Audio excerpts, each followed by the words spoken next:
దగ్గర దగ్గర 30,000 ఉద్యోగాలు మనం భర్తీ చేసాం. ఇప్పుడు నోటిఫికేషన్ ఇవ్వడే కాదు, వాళ్ళని భర్తీ చేసి నువ్వు అపాయింట్మెంట్ ఆర్డర్ ఇచ్చినప్పుడే లెక్క అది.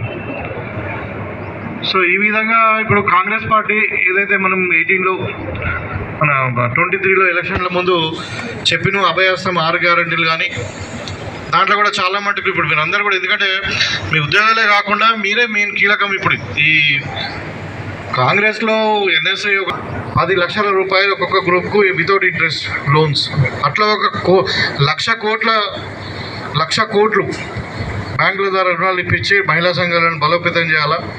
వాళ్ళు ఏదైనా ఉత్పత్తులను తయారు చేసే సెల్ఫ్ ఎంప్లాయ్మెంట్ కింద వాళ్ళకు మార్కెటింగ్ ఫెసిలిటీ ఇవ్వాలన్నది స్వశక్తి కార్యక్రమం. అది మనం చూస్తాం, మన 1,00,000 మందితో కూడా మీటింగ్ పెట్టుకొని చూస్తాం. అదేవిధంగా ఇందిరమ్మ ఇండ్లు మరి ప్రతి కాన్స్టిట్యున్సీకి వాళ్ళ దగ్గర 3,500 నుండి 4,000 ఇందిరమ్మ ఇండ్లు కట్టుకోవాలని నిర్ణయించుకున్నాం. దానికి బడ్జెట్లో కూడా మనం ఒక 22,000 కోట్లు పెట్టినాం. ఇవాళ మనం చూసినట్టయితే బడ్జెట్ కూడా ఇలా లాస్ట్ టైం మనం ఏమైంది, 10 సంవత్సరాల్లో విద్య వైద్యం మొత్తం కూడా సర్వనాశనం చేసి అన్ని యూనివర్సిటీల పరిస్థితి ఎట్లుందో ఇక మీకు తెలుసు. సింగిల్ స్కూల్స్ టీచర్స్ అయితే ఒక 4,000 స్కూల్స్ మూతపడ్డాయి. ఎక్కడ కూడా నూతన భవనాలు లేవు, టీచర్ లేరు, డిఎస్సి లేదు, రిక్రూట్మెంట్ లేవు. ఇలాంటి పరిస్థితుల్లో మీరు బడ్జెట్ చూసినట్టయితే విద్యకు ఓన్లీ ఎడ్యుకేషన్కే 22,000 కోట్లు పెట్టినాం మనం.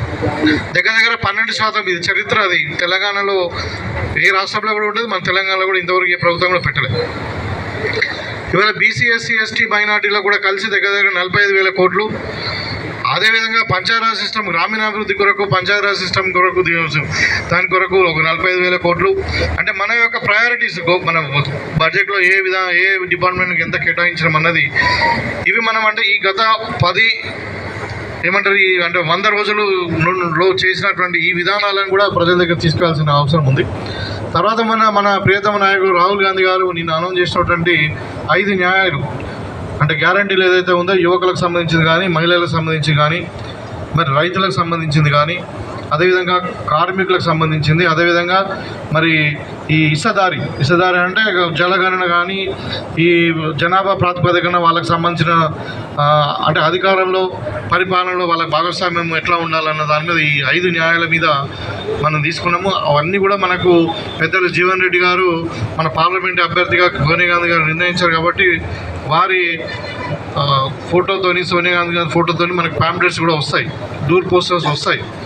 సో మీరు ఎన్ఎస్సీ స్టూడెంట్స్గా నేను కోరుకునేది ఏంటంటే ఈ ఎజెండాను, ఈ కాంగ్రెస్ పార్టీ ఏదైతే ఎజెండా తీసుకున్నదో 5 గ్యారంటీలు మనం పార్లమెంట్లో ఎన్నికలు అయితే గెలిచిన తర్వాత ఏదైతే చేస్తామన్నామో అది ప్రతి ఇంటికి, ప్రతి ఓటర్కు తీసుకుపోవాల్సిన బాధ్యత మీ మీదనే ఉంది. ఎందుకంటే మీరంతా కూడా చదువుకున్న వాళ్ళు, పిల్లలు, యువకులు, మీరు మీ కుటుంబాలను ఫస్ట్ ఇప్పుడు బీజేపీ వాళ్ళు ఏం చేస్తున్నారంటే వాళ్ళు ఫస్ట్ మీ కుటుంబంలో ఓట్లను మార్చిందని చెప్తున్నారు. పిల్లలు ఎక్కువ మంది ఇప్పుడు ఇలా అట్రాక్ట్ అయ్యేది యూత్ పిల్లలు ఎక్కువ బీజేపీ సైడ్ కొంతమంది ఉన్నారు. అందరూ అనలేము, మనకు కూడా తక్కువ లేరు, చాలా అలాకంటే ఎక్కువనే ఉన్నారు. కానీ వాళ్ళు ప్రధానంగా చేసేదంటే మీ ఇంట్లో మీ కుటుంబ సభ్యులను మార్చండి అంటే. నేనేమంటానంటే మనం కూడా ఈ 5 గ్యారంటీస్ ఏదైతే ఉందో అది ఫస్ట్ మీ కుటుంబ సభ్యులకి ఎక్స్ప్లెయిన్ చేయండి. మన ఇంట్లో కూడా అమ్మ ఉంటుంది, నాన్న ఉంటాడు, అన్నదమ్ములు ఉంటారు, అక్కజల్లెలు ఉంటారు. వాళ్ళకి అవసరం ఉన్న స్కీమ్లు ప్రతి కుటుంబంలో ఎవరికి ప్రతి ఒక్కరికి ఇది ఉపయోగపడేది. అందులో ఒక స్టూడెంట్ ఉంటాడు, ఒక వ్యవసాయదారుడు ఉంటాడు, ఒక మహిళ ఉంటుంది, ఒక కర్షకులు, కార్మికులు అందరూ ఉంటారు. కాబట్టి మీరు ఈ 5 గ్యారంటీలను ఫస్ట్ మన కుటుంబంలో మార్పు తెద్దాం ఎక్స్ప్లెయిన్ చేసి, తర్వాత మీ గల్లీలో, తర్వాత మీ గ్రామంలో అట్లా చేసుకుంటే మీరు ఒక్కొక్కళ్ళు ఒక్కొక్క 1000 ఓట్లకు ప్రభావితం చేసే అంత శక్తి ఉన్న వాళ్ళు. మీరు అందరు మామూలు వాళ్ళు ఏం కాదు, చూసే వయసులో చిన్నవాళ్ళు. కానీ అంటే మీరు మామూలు వ్యక్తులేం కాదు, మీరు ఏదైనా సాధ్యమే చేయగలేంత అసాధ్యులు. కాబట్టి మీరు ఏమంటారంటే ఇప్పుడు ఎగ్జామ్స్ కూడా అయిపోతున్నాయి, హాలిడేస్ ఉన్నాయి. మరి పెద్దలు అంటే తమ్ముడు బల్మూరి వెంకట్ కూడా యాక్టివ్గా మొత్తం కూడా అన్ని పార్లమెంట్ తిరుగుతూ ఉంటాడు, మంచి ఇనిషియేటివ్ తీసుకున్నా, నేను అప్రిషియేట్ చేస్తూ ఉన్నాను. మీరు ఒక నెల రోజులే ఉంది ఇప్పుడు, మన 8 సరే 13 నాడు ఎన్నికైనా కానీ మనకు 10వ తారీఖు వరకే ప్రచారానికి అవకాశం ఉంటుంది. ఒక నెల రోజులు ఉందనుకోండి. మనకు ఈ నెల రోజులు ప్రొద్దున సాయంత్రం, స్పెషల్లీ ఇప్పుడు ఎండలనే కాబట్టి సాయంత్రం 5 నుండి 10 గంటల వరకు రాత్రి మీరు మీ గ్రామాలు కానీ, టౌన్లలో కానీ ప్రతి ఓటర్కు మన కాంగ్రెస్ పార్టీ ఎజెండా చేరవేయడమే లక్ష్యం. ఎందుకంటే ఎజెండా ఎంత చాలా